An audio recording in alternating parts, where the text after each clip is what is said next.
Bueno, hoy hablaré de una aproximación propuesta por el Grupo de Investigación en Epidemiología y Salud Pública de la Universidad de La Salle, en la cual desarrollamos para entender con más detalle las desigualdades que observábamos o la heterogeneidad asociada a la tasa de letalidad por COVID-19, específicamente en Colombia.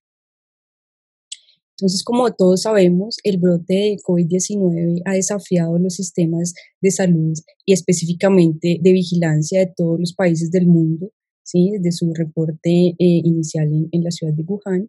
Y hemos visto que el número de fallecidos asociados a esta enfermedad ha sido mucho mayor que los últimos brotes por otros coronavirus. Por ejemplo, en el caso del SARS-CoV, que cesó en el año 2003, hubo un reporte de 774 fallecidos, mientras que en el caso del síndrome respiratorio del Oriente Medio hubo un reporte de 862 fallecidos. Sin embargo, vemos que en el caso de COVID-19, perdón, ya hay aproximadamente 930.000 fallecidos y en total aproximadamente 29 millones de casos en todo el mundo. Hemos visto que la heterogeneidad asociada a la tasa de letalidad, específicamente de solamente ese aspecto, pero sabemos que esa heterogeneidad ha sido ampliamente vista en todos los aspectos relacionados con el COVID-19, ha sido muy clara a nivel de país y no ha sido clara solamente estos eventos, sino que también la respuesta que han tenido los países frente a medidas que de cierta forma se han aplicado de forma homogénea. Esa heterogeneidad o esa anisotropía, como la podemos llamar también, ha sido también evidente en el caso de Colombia. Y vemos que no solo a nivel regional, sino departamental, hemos visto una clara diferencia entre las tasas de letalidad y de otros indicadores, el número de reproducción, de los números de reproducción básicos R0 y RT.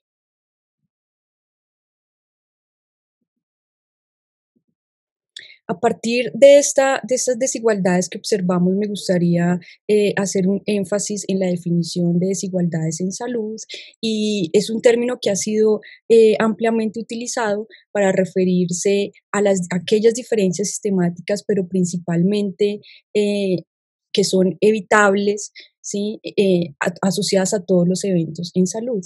Y no solamente, como lo mencionaba, todos los eventos de salud, es decir, factores de riesgo, casos, fallecidos, hospitalizados, sino también se aplica a esa respuesta de las medidas de mitigación.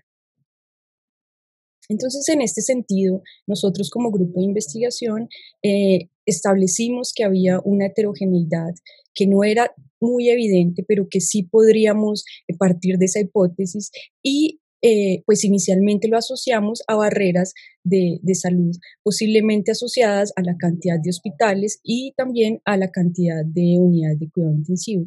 Sin embargo, nos preguntamos si existían otros factores, por ejemplo, sociales o económicos, como lo mencionó la doctora Zulma, que podrían estar relacionados y podrían estar afectando esa heterogeneidad.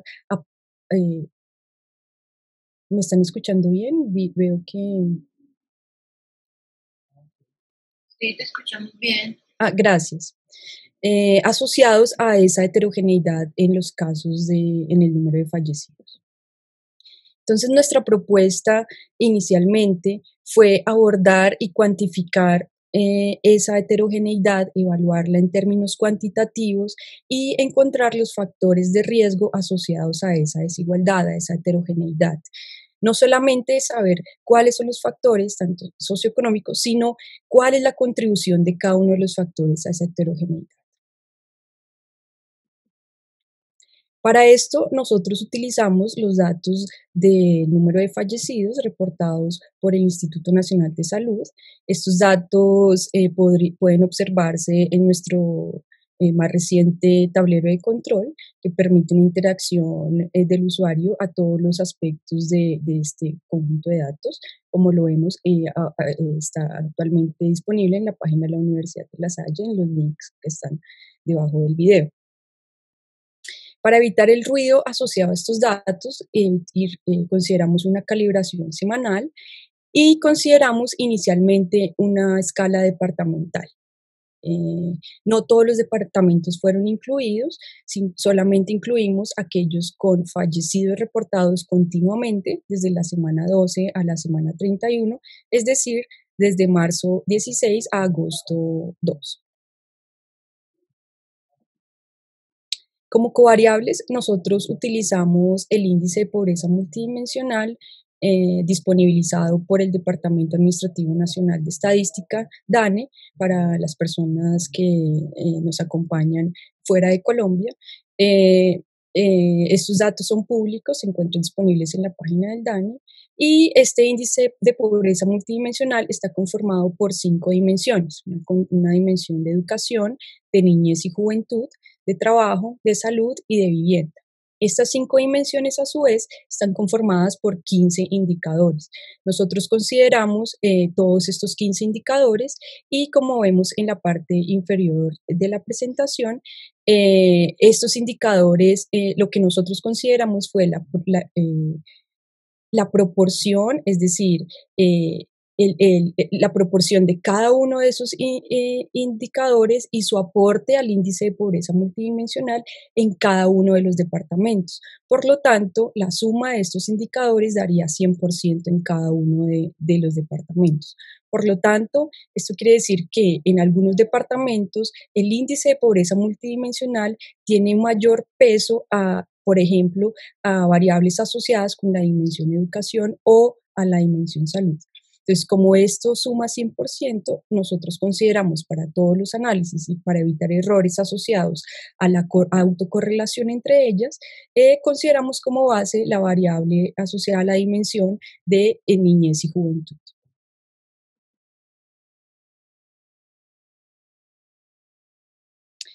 Nosotros no consideramos directamente el número de fallecidos, sino que realizamos un cálculo que llamamos razón estandarizada de letalidad. ¿Y por qué consideramos eso? Lo que hicimos fue, a partir de los datos observados del Instituto Nacional de Salud, tanto de fallecidos totales como de la tasa de letalidad, vimos que hay diferencias en cada grupo etario, ¿cierto? Siendo que la población de riesgo son las personas mayores.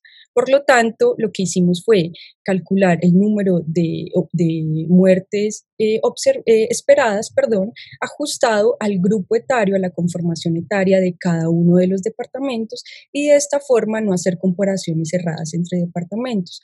Que en este caso, ¿qué podríamos concluir? Que los departamentos con un mayor porcentaje de adultos mayores tendrían un mayor número de fallecidos esperados en relación a otros. Entonces, a partir de esa corrección, nosotros, considerando los datos del Instituto Nacional de Salud, hicimos este cálculo para evitar, digamos, esos problemas asociados a los datos brutos. Para evaluar si existía una relación, ¿sí?, del índice de pobreza multidimensional, de los indicadores y de las dimensiones, con esa razón de letalidad estandarizada que nosotros calculamos, utilizamos una aproximación bayesiana que nos permite incluir de una forma estocástica todos los posibles efectos de cada uno de los parámetros. En este caso, Y correspondería al número observado de fallecidos para cada departamento K y cada tiempo T. Nosotros consideramos que el riesgo asociado aquí, representado por la letra R, relacionado al número de casos esperados para cada departamento K y cada departamento, semana T, tienen una distribución de Poisson. Recordando que nosotros consideramos 27 departamentos en un periodo de 20 semanas.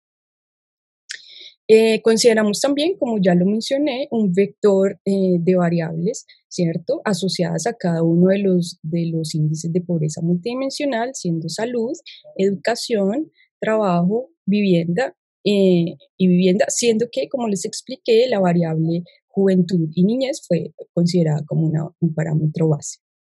Y para ese vector de variables consideramos un prior con una distribución normal. Adicionalmente, para saber si existía esa distribución espacial o esa clusterización en términos espaciales, utilizamos el índice de Moran considerando una matriz de vecinos en la que consideramos que un vecino, un parámetro dicotómico, es decir, 1 para cuando los departamentos son vecinos y 0 cuando los departamentos no comparten ninguna frontera. Posteriormente, después de ese análisis más simple y en el caso de Morán más exploratorio, ¿cierto? Consideramos una estructura espacio-temporal, es decir, aparte de encontrar los factores, si los factores del índice de pobreza multidimensional estaban asociados con esa, la razón de letalidad, también consideramos después si eso tenía un comportamiento espacial. Ese comportamiento espacial lo consideramos agregando variables latentes, es decir, variables que no son observados a través de procesos estocásticos que consideran todo el ruido generado y posible a través de simulaciones. En nuestro caso, utilizamos cadenas de Markov y simulaciones de Monte Carlo. Para resumir, entonces, consideramos estos parámetros ρT para digamos, el parámetro estocástico asociado al tiempo y ρS para incluir el parámetro latente asociado al fenómeno espacial. Finalmente, y para tener valores asociados a cada una de las dimensiones del índice de pobreza multidimensional, calculamos el riesgo relativo, ¿sí? Producto de todo el proceso de modelación. Y entonces tendríamos al final, por ejemplo, en este caso, para la variable de salud, para la dimensión de salud, el riesgo asociado de esa dimensión en la tasa de letalidad o, en nuestro caso, la razón estandarizada de letalidad. Todo esto lo hicimos en el ambiente R, auxiliándonos con un paquete que se llama CAR-BaseST y, como lo mencioné también, todo el proceso fue estocástico, con simulaciones de Monte Carlo y cadenas de Markov. Bueno, entonces, ¿qué encontramos? Inicialmente, como vemos en el mapa de la figura A, vemos la distribución de nuestra razón de letalidad estandarizada, siendo que en ese periodo de estudio vemos que la mayor razón de letalidad estandarizada fue encontrado en el departamento de La Guajira. Hay que tener en cuenta que esto es después de todo el proceso de corrección de los datos a través de la consideración de los grupos etarios y todo lo que ya mencioné. En el caso de La Guajira, vimos que el riesgo de morir por COVID-19 en ese periodo de tiempo fue de 1.620% mayor de lo esperado, ¿sí? También vemos que departamentos como Antioquia, aquí en el número 2, o Casanare, presentaron las menores razones de letalidad estandarizada. Sin embargo, no fue igual a 1, es decir, el valor esperado no fue igual al valor observado. Sin embargo, sí fueron los menores razones de letalidad. En los otros mapas vemos la distribución espacial de cada una de las dimensiones, ¿sí? Salud, en este caso B, educación, no puedo ver aquí, vivienda, empleo y niñez.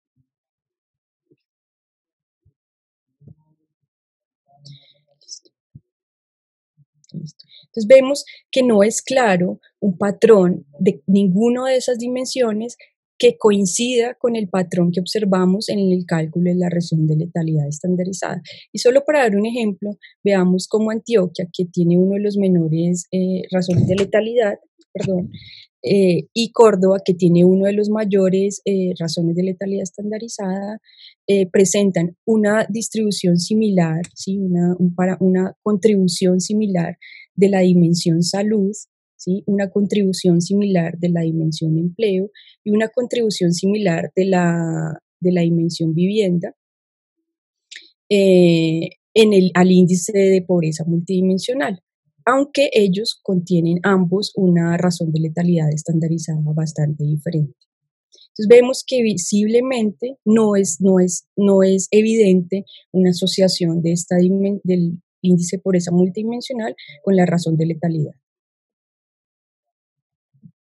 Sin embargo, como producto ya del modelo bayesiano, en este caso, sin incluir ningún parámetro espacial o temporal, vemos cómo los factores asociados a la dimensión salud, trabajo, vivienda y educación son positivos, ¿sí? Entonces, impactan de forma positiva al riesgo de morir por COVID-19 en Colombia, todos de forma significativa. Adicionalmente, posteriormente, después de realizar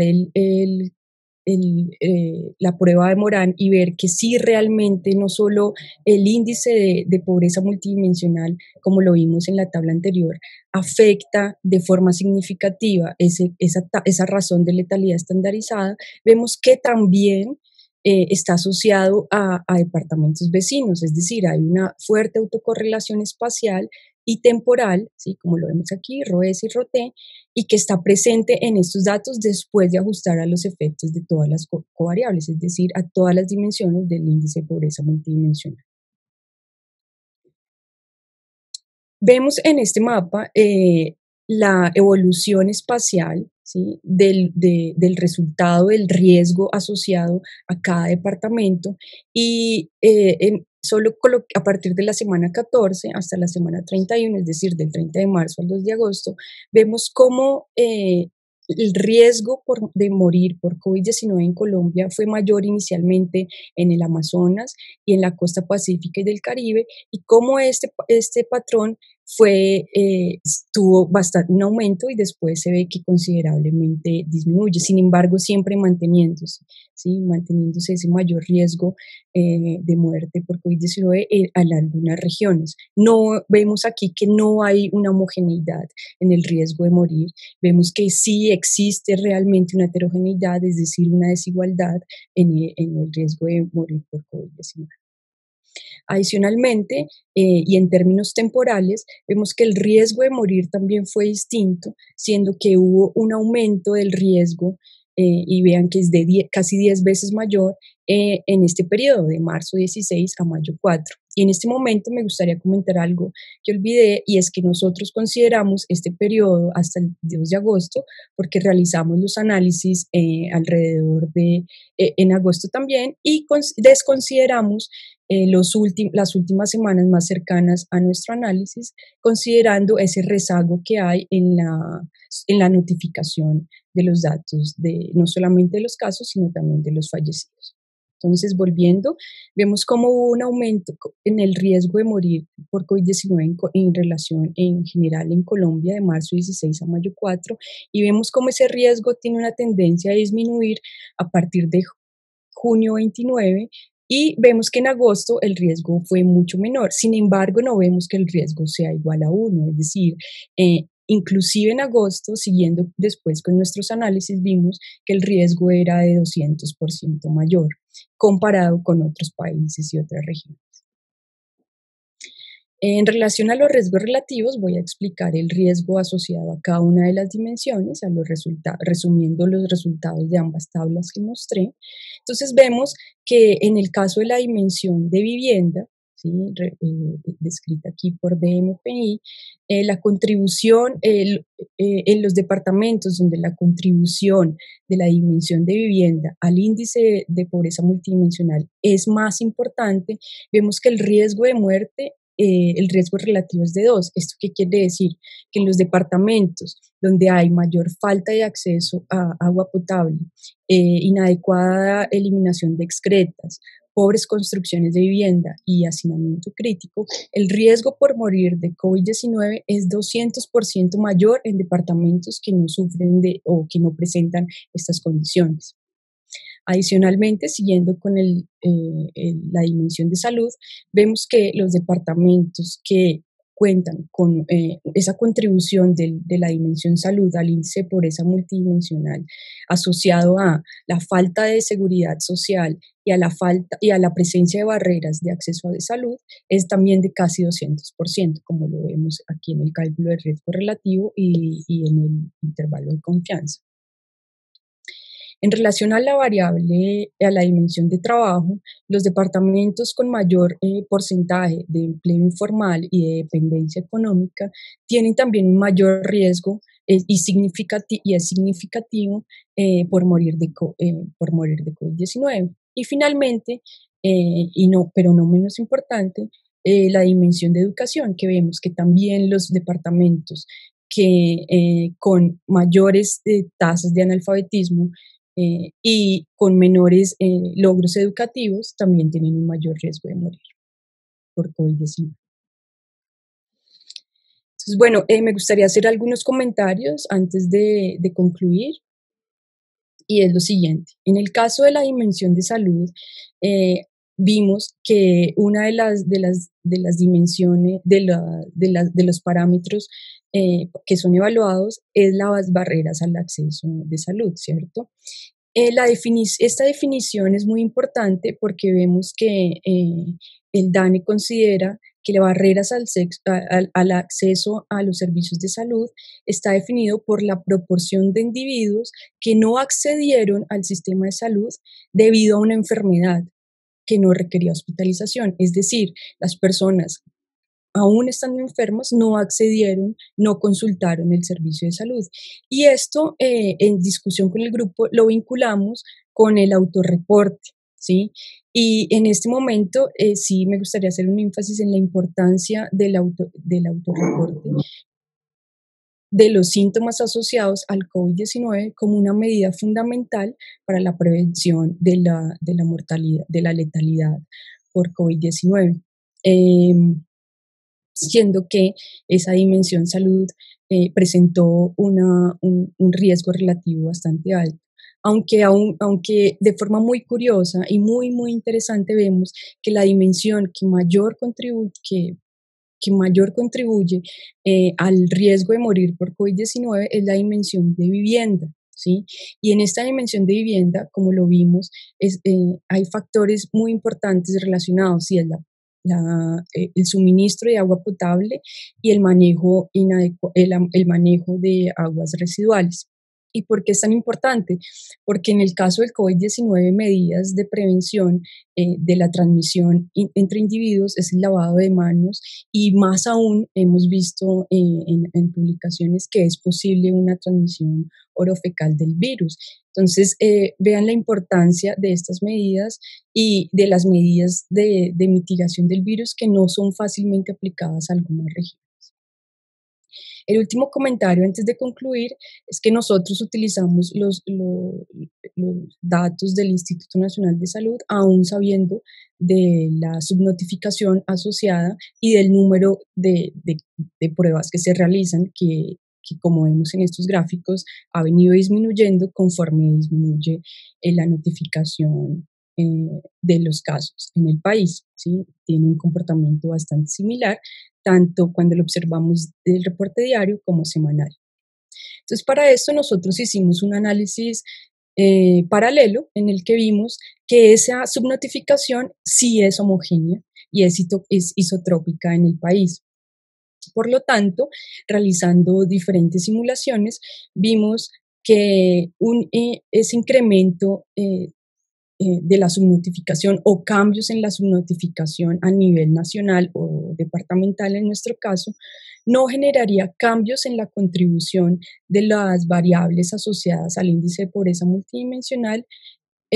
Los cálculos de riesgo relativo se mantendrían, pero sí habrían unos cambios en el intercepto. Sin embargo, la importancia de cada dimensión al índice de pobreza multidimensional y lo que eso afecta a la razón de letalidad se mantendría constante. Bueno, entonces como conclusiones y ya para terminar con nuestra presentación, concluimos que el índice de pobreza multidimensional significativamente afecta la heterogeneidad, las desigualdades que observamos en Colombia en relación al reporte de fallecidos.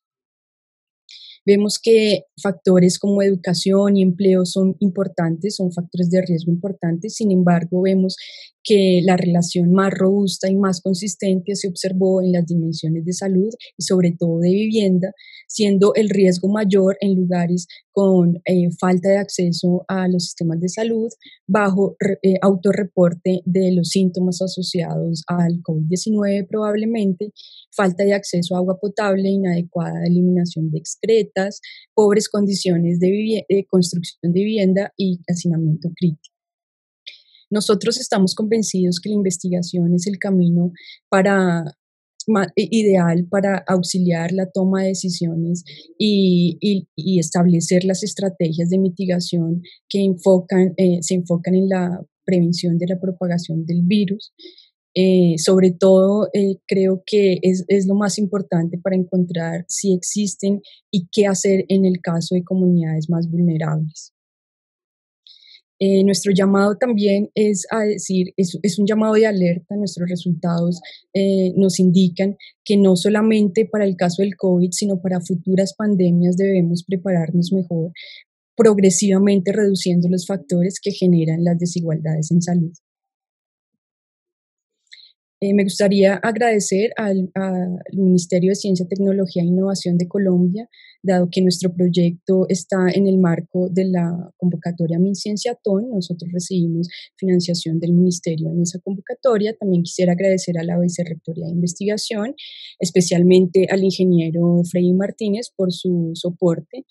Nosotros también tenemos soporte del Grupo de Investigación en cuidado primario visual y ocular, que nos acompaña en este proyecto de MinCienciathon, y quería agradecer a todos los miembros del grupo de investigación en epidemiología de salud pública con los que trabajamos diariamente. El trabajo de nuestro grupo de investigación, sí, ya para terminar, se fundamenta en el Manifiesto Rural de la Universidad de La Salle, que manifiesta un pacto de la ciudad con el campo y un compromiso con el desarrollo rural y territorial. Entonces me gustaría mencionar que nuestro grupo de investigación tiene con esta primera aproximación a las desigualdades en salud, pues digamos que fue un punto de partida para realizar un enfoque a nivel de territorios, específicamente enfocado en comunidades rurales, como lo vemos aquí en estudios, a través de estudios de caso, considerando una interfaz urbano-rural. Y bueno, ese es nuestro objetivo, intentar hacerlo a una escala más territorial, enfocado en comunidades rurales, principalmente productoras de alimentos. Muchas gracias y quedo atenta a todas las preguntas.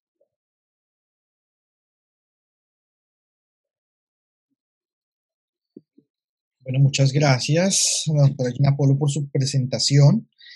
Tenemos algunas preguntas en el chat que voy a empezar a leerle. Entonces, un segundo, vamos a empezar acá. Una de las preguntas, se decía que en uno de los mapas se observaba que en el Putumayo había una simbología similar a la de la Guajira, o sea, muy similar las dos.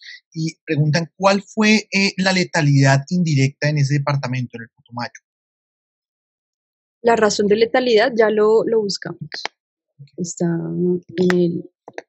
Si quieres, puedes pasar a la siguiente pregunta. Listo, mientras perfecto, yo doy el dato tanto. Exacto. Sí. Bueno, otra pregunta es, ¿a qué factor se puede atribuir la diferencia en los resultados en los departamentos de Antioquia y Casanare?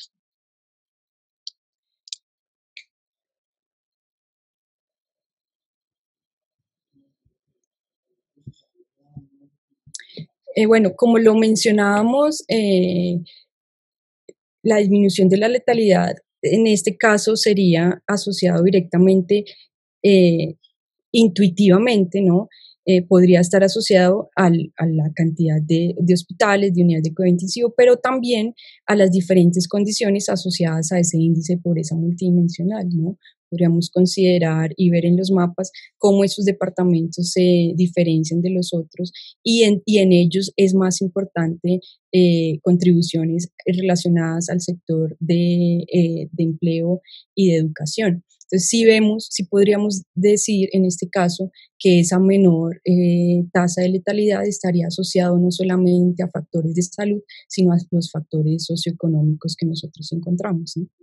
Perdón, Javier, quería hacer una contrapregunta para la doctora Gina con respecto a la última pregunta.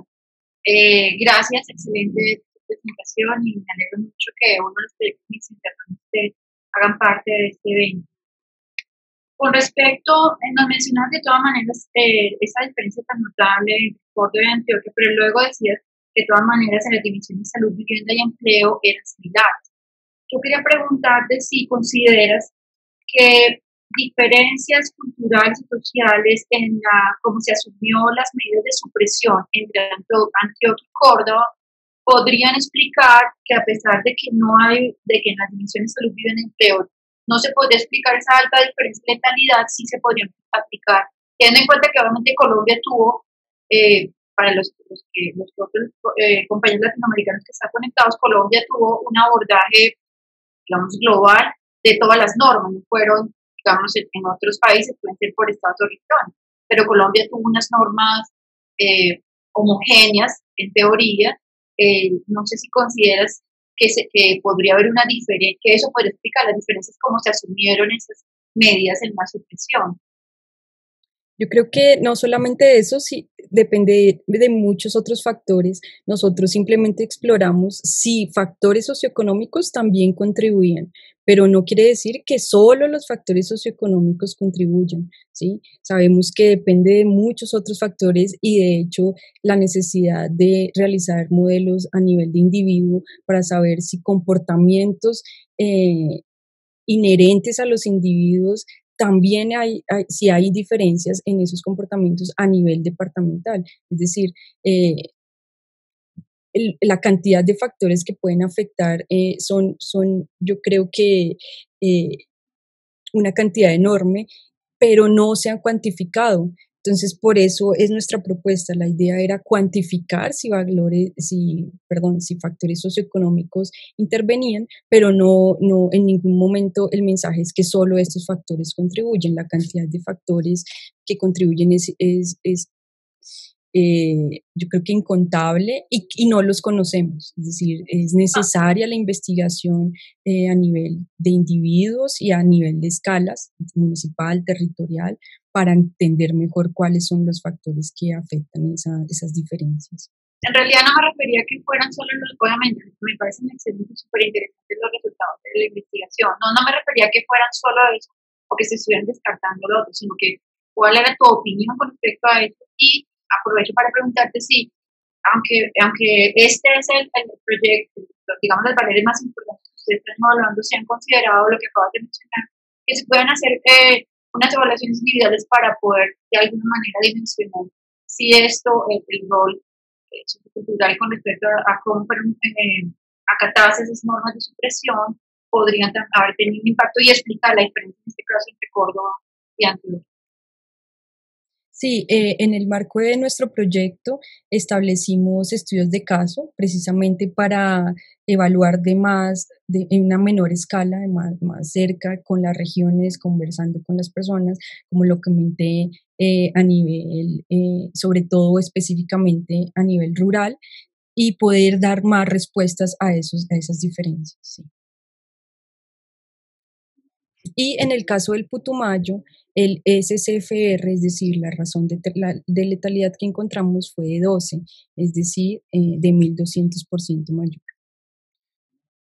Una pregunta en relación a lo que estabas comentando, esos factores socioeconómicos, pues efectivamente no son los únicos, pero ustedes estimaron de alguna forma el efecto agregado de esos valores socioeconómicos, si se correlacionaban, por ejemplo, el hecho de vivienda, baja educación, y si de alguna forma esa correlación entre los dos podría aumentar el riesgo o no. Sí, esa pregunta es buenísima, Javier, y por eso nosotros no utilizamos el valor bruto del índice de pobreza multidimensional de cada dimensión, sino la contribución de cada una de las dimensiones a ese índice, ¿sí? Y para trabajar ese tema de correlación, de autocorrelación, utilizamos una variable base. ¿Eso qué quiere decir?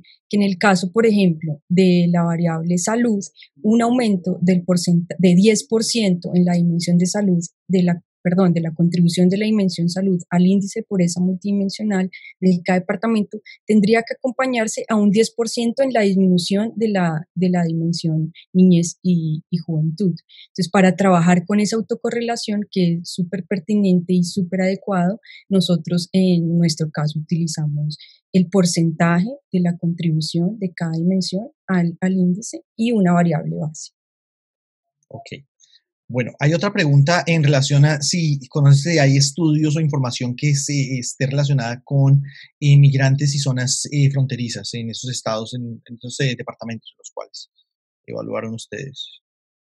no conozco y realmente, de hecho, son muy pocos los trabajos que se animan a cuantificar ese tipo de, esas hipótesis que nosotros tenemos. Inclusive invito a los participantes a revisar y a entrar en contacto con nosotros y a notar que la cantidad de trabajos que evalúan los efectos sociales y económicos son muy, más que todo sociales y teniendo énfasis en comunidades vulnerables son muy pocos, pero muy pertinente. Yo creo que eso es algo que se debe considerar y no solo considerar, sino cuantificar, evaluar el impacto que eso tiene en algún parámetro relacionado con COVID. Bueno, hay varias preguntas más, pero pues por cuestión de tiempo voy a hacer una última pregunta que me parece muy relevante explicarle. Preguntan que si podrías explicar por qué el RR de 2,48 implica un 200% más de riesgo. O sea, realmente, ese riesgo relativo, ¿cómo se define? ¿Cómo lo Un valor de uno del riesgo relativo, me gustaría tener un tablero para que sea más fácil la explicación. Un valor de riesgo significaría que el valor esperado es igual al observado. Entonces, un valor de riesgo relativo de 2 sería, la base sería 1, ¿no? En el caso del riesgo relativo. Entonces, un valor de 2 sería 2 veces más, mayor riesgo. Por lo tanto, en términos prácticos, hablamos de 200% mayor, es decir, 2 veces más que a lo base, que es un riesgo relativo de 1. Siendo que un valor menor a 1 sería, en términos eh, con más fáciles, sería un factor de protección, es decir, habría una disminución del riesgo. Ok. Bueno, muchas gracias a la doctora Gina Polo por su presentación.